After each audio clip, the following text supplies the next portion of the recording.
የሆርሙዝ ነገር አሁንም በከፍተኛ ሁኔታ አነጋጋሪ ሆኖ ቀጥሏል። ሆርሙዝ ላይ ሙሉ የበላይነትና ብቸኛ ተቆጣጣሪነት ያለው አካል አሜሪካ ነች፣ ኢራን ሳትሆን የሚል ነገር መነሳት ጀምሯል። ይህ ደግሞ በአካባቢው ያለው የኃይል ሚዛን ድብልቅልቅ እንዲልና ስትራቴጂካዊ ረግረግ ውስጥ እንዲገባ ስቴልሜት ውስጥ እንዲገባ አድርጎት ይገኛል። ዋሽንግተን በኃይለኛው የአምስተኛው የባህር ኃይል መርከቦቿ በዘመናዊ አውሮፕላን ተሸካሚዎቿና የላቀ ወታደራዊ ቴክኖሎጂዋን በመጠቀም ሰርጡ የንግድ መስመሩ ሙሉ በሙሉ ተቆጣጣሪያለሁ ብላ በተደጋጋሚ ብትናገርን የኢራን የባህር ላይ አሲሜትሪክ ዋርፌር የሚከተሉ ክፍሎች ግን ፍጥነት ያላቸው ጀልባዎችን የባህር ላይ ቦምቦችና በሺዎች የሚቆጠሩ ድሮኖችም በማሰማራት የትኛውም የንግድ መርከብ በሰከንዶች ውስጥ መደምሰስ እንደሚችሉ እያረጋገጡ ይገኛሉ። አሜሪካ የፈለገችውን ያህል ወታደራዊ ጥበቃና እጀባን አደርጋለሁ ሆርሙዝን ተቆጣጣሪ የምገኘው እኔ ነኝ ብትልም የኢራን የማደናቀፍ አቅም በፍጹም ማቆም ስላልቻለች ግን በሰርጡ ላይ ፍጹም ደህንነት የተሞላበት የባህር ጉዞ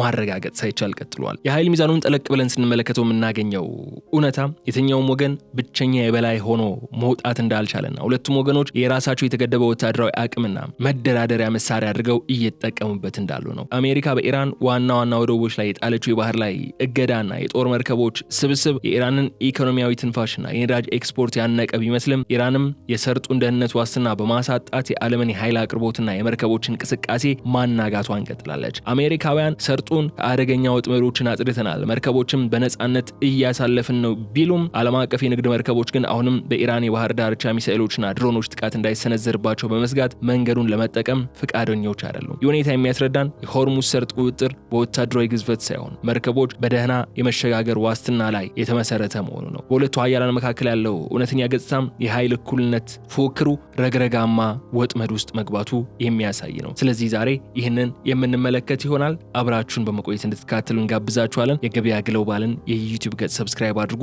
ቪዲዮውን ላይክ አድርጉ፣ ሀሳብ አስተያየታችሁን በኮሜንት መስጫው ላይ አስቀምጡልን። ከተከታይ አጭር መሸጋገሪያ በኋላ ስንመለስ ዝርዝር ጉዳዮችን እናነሳለን። የዚህ ውጥረት ጥልቅ መሰረት የት ነው የሚጀምረው? ከራሱ የሆርሙዝ ሰርጥ ጂኦግራፊያዊ አቀማመጥና ከሁለቱ ሀገራት የሚቃረን ወታደራዊ ፍልስፍና ነው። ይህን እናነሳለን። ሰርጡ በጣም ጠባብ ከመሆኑ የተነሳ የመርከቦች ማለፊያ መስመር በሁለቱ አቅጣጫ በጥቂት ኪሎ ሜትሮች የተገደበ ነው። ይህም የኢራን ግዛት ከሆነው የባህር ዳርቻ እጅግ በጣም ቅርብ ቦታ ላይ ይገኛል። የአሜሪካ የባህር ኃይል ምንም እንኳን ግዙፍና ዘመናዊ መርከቦች ቢኖሩትም በዚህ ጠባብ የውሃ አካል ውስጥ እንደ የባህር ላይ ፈንጂዎች፣ ፈጣን ጥቃቅን የማጥቃት ጀልባዎችና አነስተኛ ድሮኖች ላሉ አሲሜትሪክ የጥቃት ስልቶች እጅግ ተጋላጭ ነው። ኢራን ደግሞ ይህንን ስትራቴጂካዊ ድክመትን በመጠቀም ከአሜሪካ ጋር በቀጥታ ክፍት የባህር ላይ ጦርነት ውስጥ ሳትገባ የመርከብ እንቅስቃሴን በፍርሃትና በስጋት ሽባ እንዲሆን የማድረግ አቅምን ነው ገንብታ እየሰራች ያለችው። ይህ በሆርሙዝ ሰርጥ ላይ የተፈጠረው የኃይል ወጥመድ ደግሞ የወደፊት አቅጣጫውን የሚወስነው የሁለቱ ሀገራት የሚወስዷቸው ቀጣይ እርምጃዎች ናቸውና በእነዚህ ጉዳዮች ነው ሰፋ ያለ ቆይታን የምናደርገው። በድጋሚ አብራችሁን ቆዩ። ከተከታይ አጭር መሸጋገሪያ በኋላ እንመለሳለን። መልካም ቆይታ።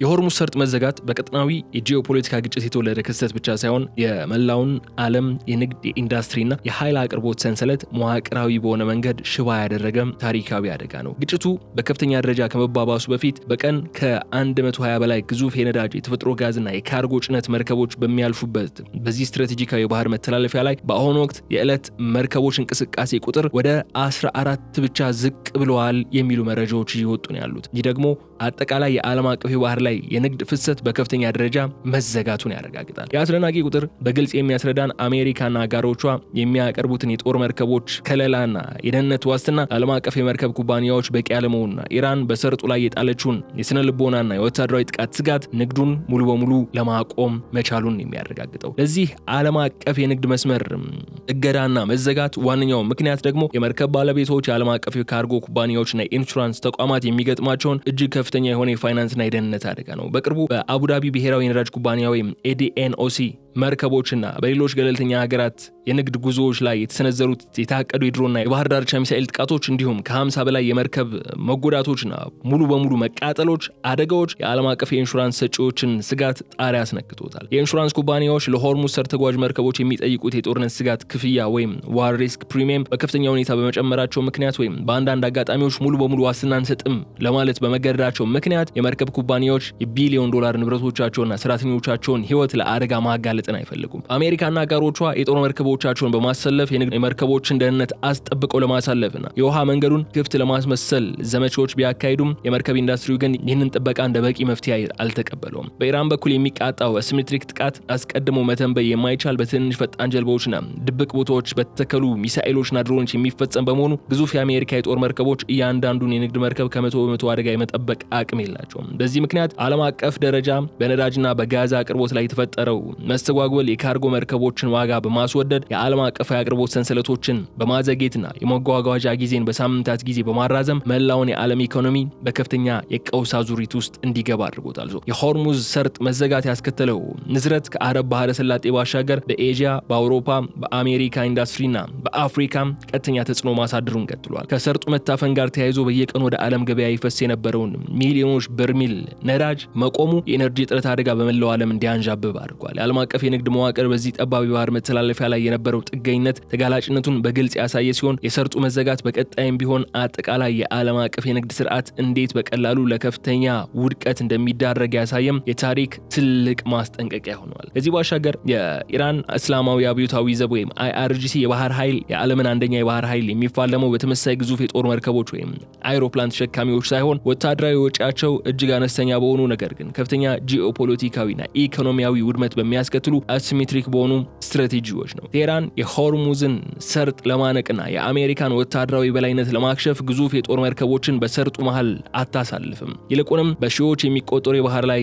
ቦምቦችን በድብቅ በመትከል እጅግ ፈጣን ታጣቂ ጀልባዎችን በመንጋ መልክ ወይም ስዋርም ታክቲኮችን በመጠቀም እንዲሁም ረጅም ርቀት የሚጓዙ ድሮኖችና የባህር ዳርቻ ሚሳኤሎችን በመተኮስ የሰርጡን እንቅስቃሴ የማደናቀፍ አቅምን ገንብታለች። ይህ ስትራቴጂ አሜሪካ በጥራት በበጀትና በቴክኖሎጂ ግዙፍ የባህር ኃይል ቢኖራትም ኃይል አልባ የሚያደርግና የሰርጡን የውሃ አካል ለየትኛውም አይነት የባህር ላይ አሰሳ እጅግ አደገኛና ፍጹም ሊገመት የማይችል የሚያደርገው ሆኖ እናገኘዋለን። የኢራን የአሲሜትሪክ የባህር ላይ የውጊያ ፍልስፍና የተገነባው በአሜሪካ የባህር ኃይል ጥንካሬዎች ላይ ሳይሆን በሰርጡ ተፈጥሯዊና ስትራቴጂካዊ ድክመቶች ላይ በመመስረት ነው። የሆርሙዝ ሰርጥ ጠባብነትና ምቹ አለመሆን አሜሪካውያን የሚጠቀሙባቸው ግዙፍ አይሮፕላን ተሸካሚና ዲስትሮየር መርከቦች የመንቀሳቀስ ፍጥነት የሚገታ ሲሆን ለኢራን ፈጣንና ጥቃቅን ጀልባዎች ግን ምቹ የመሸሸጊያና የድንገተኛ ጥቃት መሰንዘሪያ መድረክ ይፈጥርላቸዋል። የኢራን ታጣቂዎች በባህር ዳርቻዎች፣ ደሴቶችና ድንጋያማ ዋሻዎች ውስጥ ተሸሽገው በመጠበቅ ዘመናዊ መመሪያ ባላቸው የጸረ መርከብ ሚሳኤሎችና ፈንጂ በታጠቁ ድሮኖች አነስተኛ ጥቃቶችን በመሰንዘር የንግድና የጦር መርከቦችን ያስጨንቃሉ። የአሰራር አሜሪካውያን ዘመናዊ የራዳርና የመከላከያ ስርዓቶቻቸውን ተጠቅመው ሁሉንም አነስተኛ ስጋቶች በአንዴ ለመለየትና ለማስወገድ እንዳይችሉ በማድረግ ወታደራዊ ምላሻቸውን እጅግ የተወሳሰበ ያደርገዋል። በተጨማሪም የኢራን የባህር ላይ አሲሜትሪክ ዘመቻ ዋነኛው ግቡ የአሜሪካን የጦር መርከቦች በቀጥታ ደምስሶ ማሸነፍ ሳይሆን የንግድ መርከቦችን ኢላማ በማድረግና አጠቃላይ የሰርጡን ስጋት በመጨመር በዓለም አቀፍ ደረጃ ከፍተኛ የፖለቲካና የኢኮኖሚ ጫና መፍጠርን በመቻል ነው። የኢራን ድሮኖችና የክሩዝ ሚሳኤሎች በመቶዎች ኪሎ ሜትር ርቀት በሞባይል ተሽከርካሪዎች ተጭነው ከማንኛውም የኢራን የውስጥ ምድር ተተኩሰው መርከቦችን መምታት መቻላቸው የአሜሪካና የአጋሮቹ አየር ኃይል እነዚህን ተኳሾች ፈልጎ ለማጥፋት የሚያደርገውን ጥረት ፍጹም ፈታኝ እንዲሆን ያደርገዋል። በቢሊዮን ዶላር የሚቆጠሩ የአሜሪካ የመከላከያ ሚሳኤሎች ጥቂት ሺህ ዶላሮች ብቻ የሚወጡባቸው የኢራን ድሮኖች ለማስወገድ መተኮሳቸው ደግሞ በረጅም ጊዜ ሂደት የአሜሪካን የጦር መሳሪያ ክምችትና የፋይናንስ አቅም የሚያጠፋ የኢኮኖሚ ጦርነት ሆኖም እያገለገለ ይገኛል። ይህ የኢራን የአሲሜትሪክ የጦርነት ስትራቴጂ ስኬት የሚያሳየው ዘመናዊ የባህር ላይ ጦርነት በግዙፍ የጦር መርከቦች ብዛት ሳይሆን ባልተለመዱና ወጪያቸው አነስተኛ በሆኑ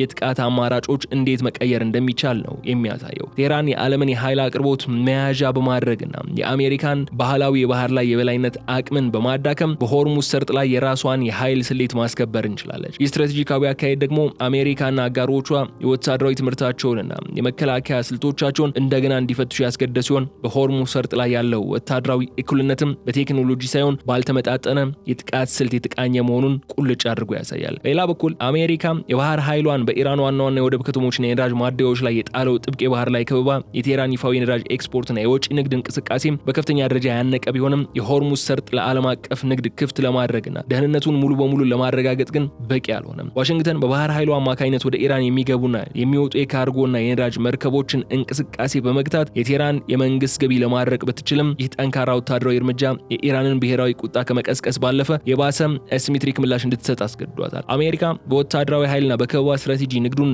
አስገድዳ ለማስቀጠል የምታደርገው ሙከራ የኢራንን የባህር ዳርቻ የማጥቃት ስልቶችን፣ አቅሞችና የባህር ላይ ቦምቦችን የመቅበር ስትራቴጂ ሙሉ በሙሉ ከግምት ያላስገባ በመሆኑ የሚፈለገውን ውጤት ማምጣትን አልቻለም። የዋሽንግተን ስትራቴጂካዊ ስህተት የነበረው ባህላዊ የባህር ላይ ከበባና ወታደራዊ በላይነት ብቻውን የንግድ መርከቦችን በደህንነት ማሳለፍ ይችላል ብሎ ማሰቡ ነበር። የኢራን እስላማዊ አብዮታዊ ዘብ ወይም አረጂስ ታጣቂዎች ግን በምድር ላይ በተሸሸጉ ተንቀሳቃሽ የሚሳኤል መተኮሻ ስርዓቶችና በድብቅ ቦታዎች ላይ ሆነው ጥቃት በሚሰነዝሩ አቅሞች አሜሪካ በኢራን ወደቦች ላይ ወታደራዊ ማዕከላት ላይ የትኑም ያህል ዘመናዊ አየርና የባህር ላይ ድብደባ ብታካሄድም እንኳን የኢራን ድንገተኛ ጥቃቶች ሙሉ በሙሉ ማስቆምን አልቻለችም። አንድ የኢራን የባህር ዳርቻ ሚሳኤል ወይም ርቀት መቆጣጠሪያ ያለውን ፈጣን ፈንጂ የጫነ ጀልባ የፈለገውን ያህል በጥበቃ ስር ያለን የንግድ መርከብ የመምታት አቅም ስላለው የአሜሪካ አጥፊ መርከቦች ከበባ ማድረግ መቻላቸው ብቻ ለንግድ መርከቦች ሙሉ የደህንነት ዋስትና ሊሆን አልቻለም። በተጨማሪም የአሜሪካ የባህር ላይ ከበባ የራሱ የሆኑ ከፍተኛ የፖለቲካና የወታደራዊ ሀብት ገደቦችም ይገጥሙታል። ግዙፍ የጦር መርከቦችን፣ የአይሮፕላን ተሸካሚዎችና የክትትል ቴክኖሎጂዎችን በሆርሙዝ ሰርጥ አካባቢ ለረጅም ጊዜ አሰልፎ ማቆየት እጅግ ከፍተኛ የሆነ የፋይናንስና የሎጂስቲክስ ወጪን የሚጠይቅ በመሆኑ የአሜሪካን ወታደራዊ አቅም በረጅም ጊዜ ሂደት የሚፈታተን ነው የሚሆነው።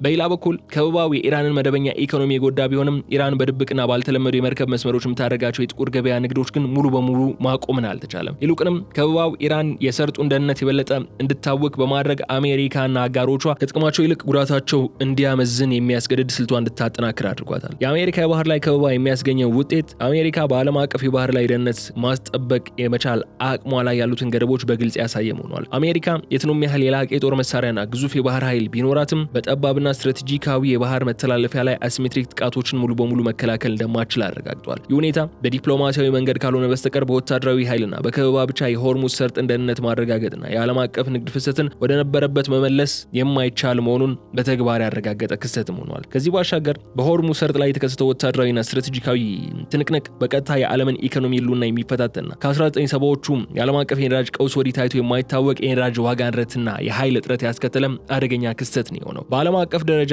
በየቀኑ ከሚጓጓዙ አጠቃላይ የባህር ላይ የነዳጅ ምርት ውስጥ ከ20% በላይ የሚሆነው እንዲሁም እጅግ ከፍተኛ መጠን ያለው የተፈጥሮ ጋዝ ኤልኤንጂ የሚያልፈው በዚህ ጠባብ የባህር ላይ መስመር በመሆኑ የሰርጡ አሰሳ መስተጓጎል በዓለም አቀፍ የኃይል አቅርቦት ሰንሰለት ላይ ወዲያውኑ ከፍተኛ ክፍተትን ፈጥሯል። የአጋጣሚ የነዳጅ ማጣሪያዎችን፣ የፋብሪካዎችና የትራንስፖርት ሴክተርን እንቅስቃሴ በአንድ ጀንበር ያናጋ ሲሆን በመላው ዓለም ላይ አጠቃላይ የዋጋ ንረት ወይም ኢንፍሌሽን እንዲያጋጥምና የዓለም ኢኮኖሚ እድገት ወደ ከፋ ስጋትና መቀዛቀዝ እንዲያመራ አድርጎታል። በኢነርጂ ገበያው ላይ የተፈጠረው የአስደናቂ ውጥረት ዓለም አምራች ካልሆኑ ታዳጊ ሀገራት እስከ የበለጸጉ የኤዥያና የአውሮፓ ኢንዱስትሪ ማዕከላት ድረስ እኩል የሆነ የፋይናንስና የማህበራዊ ህይወት ጫናን አሳድሯል። በተለይም በሆርሙዝ ሰርጥ በኩል በሚመጣው የነዳጅና የተፈጥሮ ጋዝ ጭነት ላይ ከፍተኛ ጥገኝነት ያላቸው እንደ ቻይና፣ ህንድ፣ ጃፓንና ደቡብ ኮሪያ ያሉ የኤዥያ ሀገራት የኃይል ማጣሪያዎቻቸው በሙሉ አቅማቸው መስራት ባለመቻላቸው ለከፍተኛ የኤሌክትሪክና የነዳጅ እጥረት ተዳርገዋል። የዓለም አቀፍ የነዳጅ ዋጋ በበርሜል ከተጠበቀው በላይ ጣሪያ በመንካቱ ምክንያት የነዳጅ ኩባንያዎችና ሀገራት የነበራቸውን ስትራቴጂካዊ የነዳጅ ክምችት ወይም ስትራቴጂክ ፔትሮሊየም ሪዘርቭስ በፍጥነት ለመጠቀም ቢገደዱም የሰርጡ አለመረጋጋት በመቀጠሉ ምክንያት ግን የገበያው ሁኔታ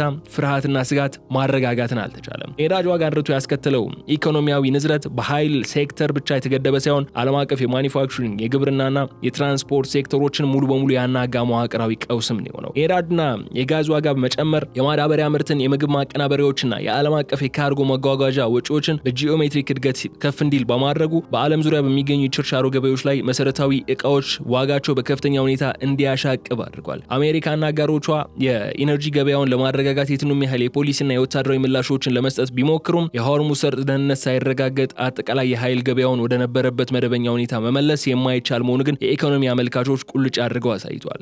ኢራን የሆርሙዝን ሰርጥ የጂኦፖለቲካዊና የፖለቲካ መደራደሪያ መሳሪያ በማድረግ የዓለምን የኃይል አቅርቦት ማነቅ መቻሏ ዓለም አቀፉ ማህበረሰብ በነዳጅና ጋዝ አቅርቦት ላይ ያለውን ፍጹም ተጋላጭነት በግልጽ ያሳየ አጋጣሚ ሆኗል። የኃይል ገበያው ቀውስ የሚያስረዳን በዛሬው የተቀናጀ የዓለም ኢኮኖሚ ውስጥ በጥቂት ኪሎ ሜትሮች ጠባብ የባህር ሰርጥ ላይ የሚፈጠር ወታደራዊ እልህ የቢሊዮኖች ሰዎችን የዕለት ተዕለት ህይወትና የሀገራትን ኢኮኖሚያዊ ደህንነት እንዴት በቀላሉ አደጋ ውስጥ ሊጥል እንደሚችል ነው። ይህ ሁኔታ በቀጣይም ቢሆን የዓለም ሀገራት ከመደበኛ የነዳጅ አቅርቦት መስመሮች ወጥተው አዳዲስ አማራጮችን እንዲፈልጉ የሚያስገድዳቸው ትልቅ የታሪክ መታጠፊያ ስለመሆኑ የሚያጠራጥር አይደለም። የሆርሙዝ ሰርጥ ቀውስና ተደጋጋሚ መዘጋት አደጋ የመካከለኛው ምስራቅ የነዳጅ አምራች ሀገራት በኢራን ቁጥጥር ስር ባለው በዚህ ጠባብ የባህር መተላለፊያ ላይ የነበራቸውን ታሪካዊ ጥገኝነት በጥብቅ እንዲፈትሹና የረዥም ጊዜ መዋቅራዊ አሰራር ለውጥ እንዲያደርጉም ያስገድዳቸዋል። በተለይ እንደ ሳውዲ አረቢያና የተባበሩት አረብ ኤሚሬቶች አሉ ግዙፍ የነዳጅ አውጪ ሀገራት የሰርጡን ወታደራዊና የጂኦፖለቲካዊ ስጋት ሙሉ በሙሉ ዘለው ማለፍ የሚያስችሏቸውን የመሬት ላይ የነዳጅ ቧንቧ መስመሮች ወይም ፓይፕላይኖችንና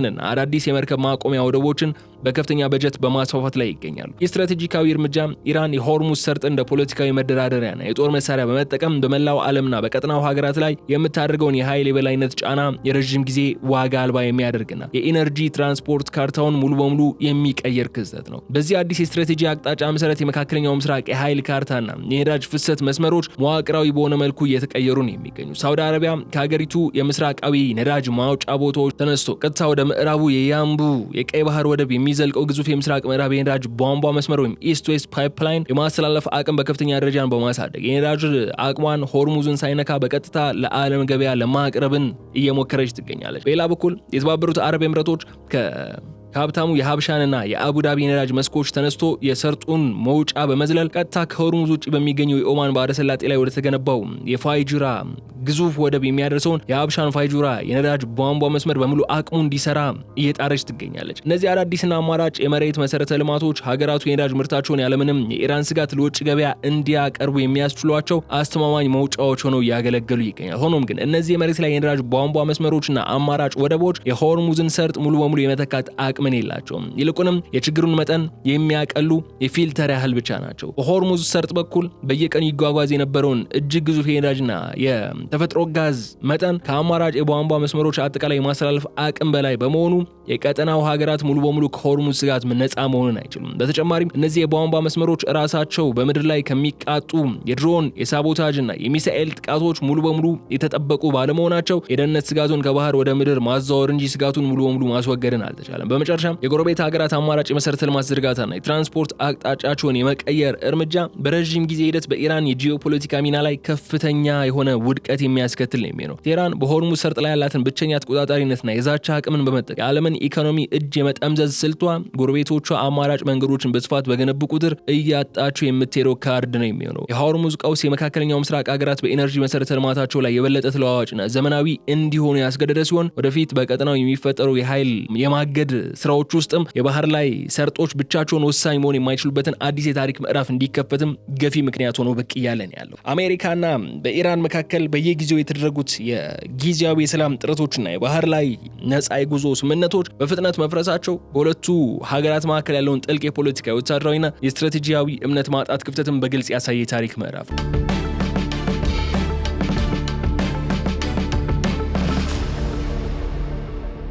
ምንም እንኳን በሁለቱ ወገኖች መካከል በሶስተኛ ወገኖች አሸማጋይነት የተደረጉ ጊዜያዊ የተኩስ ማቆም ስምምነቶችና የኢስላማባድ ማስታወሻ ወይም ሜሞራንደም ኦፍ አንደርስታንዲንግ የመሰሉ ዲፕሎማሲያዊ ሙከራዎች ቢደረጉም ስምምነቶቹ መሬት ላይ ሳይተገበሩ በጥቂት ቀናት ውስጥ በተደጋጋሚ መፍረሳቸው እጅግ አሳዛኙ ክስተት ነው። ይህ ተከታታይ ስምምነቶችን የማፍረስ ሂደት የሚያረጋግጠው የትኛውም ወገን የገባውን ቃል ለማክበር የሚያስችል ዘላቂ የፖለቲካ ፈቃደኝነትና በጎ እምነት እንደሌለው ሲሆን ዲፕሎማሲው በጦርነት ጥላ ስር አቅም አልባ ሆኖ መቅረቱም ያሳያል። ለዚህ የዲፕሎማሲ ጥረቶች ውድቀት ዋነኛው መዋቅራዊ ምክንያት ደግሞ ሁለቱ ሀገራት ለሆርሙዝ ሰርጥ ደህንነት የሚሰጡት እጅግ በጣም የሚቃረን ቅድመ ሁኔታና ትርጉም ነው። ኢራን በሰርጡ ላይ የሚደረገውን የንግድ መርከቦች ነፃ እንቅስቃሴ ሀገሪቱ ላይ የተጣሉ የኢኮኖሚ ማዕቀቦች ሙሉ በሙሉ ከመነሳታቸውና ከብሔራዊ ሉዓላዊነት ወይም ሶቨሬኒቲ መከበር ጋር አጥብቃ የምታያይዙ ሲሆን አሜሪካ በበኩሏ ያለምንም የፖለቲካ ቅድመ ሁኔታና የቅሬታ ስብስብ የባህር ላይ የመዘዋወር ነፃነት መከበር አለበት ስትል ትደነግጋለች። ይህ ቅድመ ሁኔታዎች መደራረብ በድርድር ጠረጴዛው ላይ የተደረጉ ስምምነቶች በትንሽ የባህር ላይ ገጠመኞች ወይም የድሮን ጥቃቶች ምክንያት በፍጥነት እንዲፈራርሱና የዲፕሎማሲው በር እንዲዘጋ ያደርገዋል። በተጨማሪም ሁለቱ ሀገራት የፖለቲካ አመራሮችና ወታደራዊ ክንፎች መካከል ያለው የውስጥ አስተሳሰብ ልዩነት ለዲፕሎማሲው ውድቀት ሌላኛው ትልቅ ምክንያት ሆኗል። በኢራን በኩል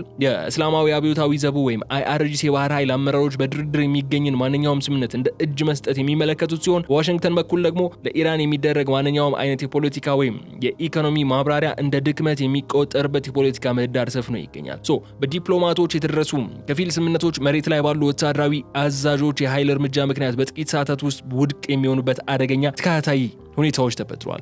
የተከታታይ ስምምነቶች መፍረስ በሆርሙዝ ሰርጥ ላይ የተካሄዱትን ወታደራዊ ጥቃቶችና የባህር ላይ ውጥረቶች ይበልጥ እንዲባባሱና መስመራቸውን እንዲስቱ አድርጓቸዋል። ሁለቱም ሀገራት ዲፕሎማሲያዊ መንገድን ፍጹም የማይታመንና ጊዜ ማባከኛ አድርገው በመቁጠራቸው ወደ ከፋ ወታደራዊ ኃይልና የማስፈራራት ስልቶች ሙሉ በሙሉ እንዲያድሉ አድርጓቸዋል። ይህ ሁኔታ በሰርጡ ላይ ያለውን ስጋት ከፍ በማድረግ የሰላም ተስፋውን እጅግ ያራቀው ሲሆን የሆርሙዝ ቀውስ በቃላትና በስምምነቶች ሳይሆን በኃይል ሚዛን ብቻ የሚወሰንበትን አደገኛ ምዕራፍም እንዲከፍት አድርጎታል። ከዚህ ባሻገር የሆርሙዝ ሰርጥ ቀውስ በባህር ላይ ከሚደረገው ወታደራዊና ኢኮኖሚያዊ ግጭት ባሻገር በዓለም አቀፍ የባህር ሕግ ትርጓሜና በብሔራዊ የሉዓላዊነት ሶቨርኒቲ ሂደት መካከል ያለውን ጥልቅ የሕግና የፍልስፍና ልዩነት ቁልጭ አድርጎ ያሳየም ታሪካዊ የሕግ ሙግት ነው የሆነው። እንደ አሜሪካና አብዛኞቹ የምዕራብ ሀገራት አቋም የ1982 የዓለም አቀፍ የባህር ሕግ ድንጋጌ ወይም UNCLOS እንደሚያስረዳው ሆርሙዝ ሰርጥ ማለት ሁለት ግዙፍ የባህር አካላትን የሚያገናኝ ዓለም አቀፍ የመተላለፊያ ሰርጥ ኢንተርናሽናል ስትሬት በመሆኑ የተኛውንም የባህር ዳርቻ ሀገር የመዝጋት የመቆጣጠር ወይም የመርከቦችን ነጻ የትራንዚት ጉዞ ትራንዚት ፓሴጅ የማደናቀፍ ህጋዊ መብት የለውም ይላል። በአንጻሩ ኢራን የሰርጡን አብዛኛው የመርከብ ማለፊያ መስመር በራሷ ግዛት የባህር ወይም ቴሪቶሪያል ዋተርስ ውስጥ የሚገኝ እንደመሆኑ በመጥቀስ በጦርነት ወይም በከፍተኛ የደህንነት ስጋት ወቅት የመተላለፊያ ደንቦችን የመወሰን መርከቦችን የመፈተሽና አስፈላጊ ሆኖ ሲገኝ ሰርጡን የመዝጋት ሙሉ ሶቨሬን መብት አለኝ ስትል ታስረዳለች። ይህ የህግ ትርጉም ፍልሚያ ኢራን በሰርጡ ላይ የምታደርገውን ወታደራዊ ክትትል የመርከቦች መያዝና የባህር ላይ ፍተሻ ህጋዊ ሽፋን ለመስጠት የምትጠቀምበት ዋነኛ ስትራቴጂካዊ መሳሪያ ነው የሆነው። ቴህራን የUNCLOS ስምምነትን የፈረመች ቢሆንም ሙሉ በሙሉ ያላጸደቀች መሆኗን እንደ ህጋዊ መከላከያ አድርጋ በማቅረቧ ለውጭ ሀገራት የጦርና የንግድ መርከቦች የሚሰጠው ንጹህ የመተላለፊያ መንገድ ኢኖሰንት ፓሴጅ መብት በራሷ የደህንነት መስፈርት መሰረት መገደብ እንደምችል ታምናለች። በዚህ ምክንያት የፋርስ ባህረ ሰላጤ ባህር ላይ ባለስልጣን የተሰኘ አዲስ መዋቅር በማቋቋም በሰርጡ የሚያልፍ የንግድ መርከቦች አስቀድመው ፍቃድ እንዲጠይቁ መረጃ እንዲሰጡ ለማስገደድ መሞከሯ በዓለም አቀፉ ማህበረሰብ ዘንድ ህገወጥ የሆነ የባህር ላይ ሽብርተኝነትና የባህር ላይ ነጻነት ገደብ ተደርጎ እንዲወሰድ አድርጎታል። በሌላ በኩል አሜሪካ የUNCLOS ስምምነት አባል ሳትሆን አባል ሀገራት የሚጠቀሙበትን የባህር ላይ ነጻ የመዘዋወር መብት እንደ ልማዳዊ ዓለም አቀፍ ህግ ወይም ከስተመሪ ኢንተርናሽናል ሎውን በመቁጠር በኃይል ለማስከበር መሞከሯ የህግ ሙግቱን የበለጠ እንዲወሳሰብ አድርጎታል። ዋሽንግተን የኢራንን ፍተሻዎችና የባህር ላይ ገደቦች በኃይል በመቃወም የመርከቦች አጃቢ ቡድኖች ማሰለፏ የባህር ላይ ህግ አስከባሪነት ሚናን ወደ ተግባራዊ ወታደራዊ ግጭት እንዲያድግ ያደርገዋል። የዓለም አቀፍ የባህር ላይ ድርጅት ወይም IMO እንዲሁም የተባበሩት መንግስታት ድርጅት የህግ ማዕቀፎች የሀያሉን ወታደራዊ እርምጃ ማቆም አለመቻላቸው የዓለም አቀፍ የህግ የበላይነት በሀያላን ሀገራት ብሔራዊ ፍላጎትና ወታደራዊ ጉልበት ፊት ያለውን ፍጹም አቅም ማነሱ በግልጽ የሚያሳይ ሆኖ ተወስዷል። በሆርሙዝ ሰርጥ ላይ የተነሳው ይሄው የህግ ክርክር ወደፊት በሚፈጠሩ ዓለም አቀፍ የባህር ላይ መተላለፊያዎች አጠቃቀም ላይ ጥልቅ የሆነ አደገኛ አርአያነት ወይም ፕሬሲደንትን አስቀምጧል። የህግ ድንጋጌዎች በወታደራዊ ኃይል መተርጎማቸውና የሰላማዊ መርከቦች መብት በሁለቱ ተፋላሚ ሀገራት የህግ ትርጓሜ ምክንያት አደጋ ላይ መውደቁ የዓለም አቀፍ የባህር ንግድ ስርዓት ያለበትን መዋቅራዊ ተጋላጭነትን ያሳያል። በዲፕሎማሲያዊና በህጋዊ መንገድ ግልጽ የሆነና በሁሉም ወገኖች ዘንድ የሚቀበል ስምምነት ላይ መድረስ ካልተቻለም የሆርሙዝን ሰርጥ ህጋዊ ብዥታ በቀጣይም ቢሆን የጂኦፖለቲካዊ ውጥረቶችና የባህር ላይ ግጭቶች ዋነኛ ምንጭ ሆኖ መቀጠሉ የሚቀር አይሆንም። የሆርሙዝ ሰርጥ ቀውስ ወደፊት የሚያመራው የአንደኛውን ወገን ፍጹም ወታደራዊ አሸናፊነት ወደሚያረጋግጥ መቋጫ ሳይሆን ሁለቱም ተፋላሚዎች በከፍተኛ ደረጃ የሚጎዱበት ነገር ግን ሙሉ በሙሉ ሊሸነፉ የማይችሉበት አዲስ ስትራቴጂካዊ የኃይል ሚዛን ወይም ኒው ኖርማልና የረጅም ጊዜ ስጋት አስተዳደር ስርዓት ወደ መፍጠር ነው። አሜሪካ በዘመናዊ ወታደራዊ ቴክኖሎጂዋና በባህር ላይ ግዝፈቷ ኢራንን ሙሉ በሙሉ ማንበርከክና የባህር ዳርቻ የሲሜትሪክ አቅሟን ማጥፋት አትችልም። በሌላ በኩል ደግሞ ኢራን የትኑም ያህል የሰርጡን እንቅስቃሴ ብታስተዋጉል አሜሪካን ከመካከለኛው ምስራቅ ቀጠና ማባረርና የባህር ላይ ከበባውን መስበር አትችልም ወደሚል ድምዳሜን ሊወስደን ይችላል።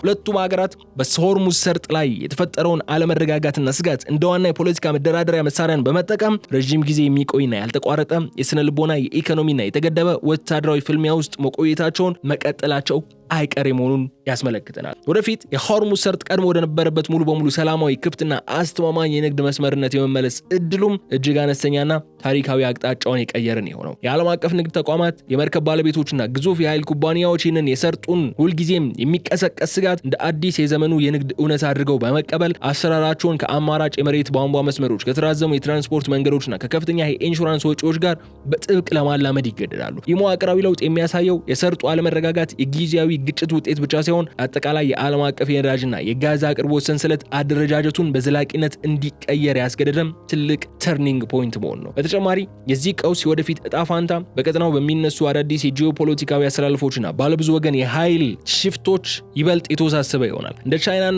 ህንድ ያሉ የኤነርጂ ፍላጎታቸውን በከፍተኛ ሁኔታ በሆርሙዝ ሰርጥ ላይ የተንጠለጠለ ግዙፍ የኤዥያ ሀገራት የራሳቸውን የኢኮኖሚ ህልውና ለመጠበቅ ሲሉ በቴህራንና በዋሽንግተን መካከል የበለጠ ንቁ ዲፕሎማሲያዊና የደህንነት ሚናን ለመጫወት ይገደዳሉ። ይህም አሜሪካ በቀጠናው የባህር ላይ ደህንነት የነበራትን ብቸኛ የተቆጣጣሪነት ሚና የሚሸረሽር ሲሆን የሆርሙዝ ሰርጥ ህልውና በሁለቱ ሀገራት ፍልሚያ ብቻ ሲሆን በዓለም አቀፍ ባለብዙ ወገኖች ወይም ሀያላን ሽኩቻ የሚቃኝበትም አዲስ ምዕራፍን ይከፍታል። ስናጠቃልለው ግን የተከበራችሁ የገበያ ግሎባል ተከታታዮቻችን የሆርሙዝ ሰርጥ ወደፊት እጣ ፋንታ በዋሽንግተንና በቴህራን መካከል በሚደረግ አጠቃላይና ሁለንተናዊ የፖለቲካ ስምምነት ካልተወሰነ በስተቀር ሰርጡ የዓለምን የኢኮኖሚ ሁኔታ እያሰጋ የሚኖር የጂኦፖለቲካ ውጥረት ማዕከል ሆኖ መቀጠሉ አይቀርም። የኃይል ሚዛኑ ሁለቱንም ወገኖች ፍጹም አሸናፊ እንዳይሆኑ ያገደ በመሆኑ በአዲሱ የኃይል እውነታ በጥርጣሬ በከፍተኛ ጥበቃና በስጋት የተሞላ ሰላም የሚመስል ነገር ነው የሚቀጥለው። ይህ ሁኔታ የሆርሙዝ ሰርጥን ለቀጣዮቹ አያሌ ዓመታት የዓለም አቀፍ የባህር ላይ ስትራቴጂና የዓለም ኢኮኖሚ ዋና ማቆሚያና መፈተኛ ሆኖ የሚዘልቅበት እድል ነው የሚፈጥረው በማለት የዕለቱን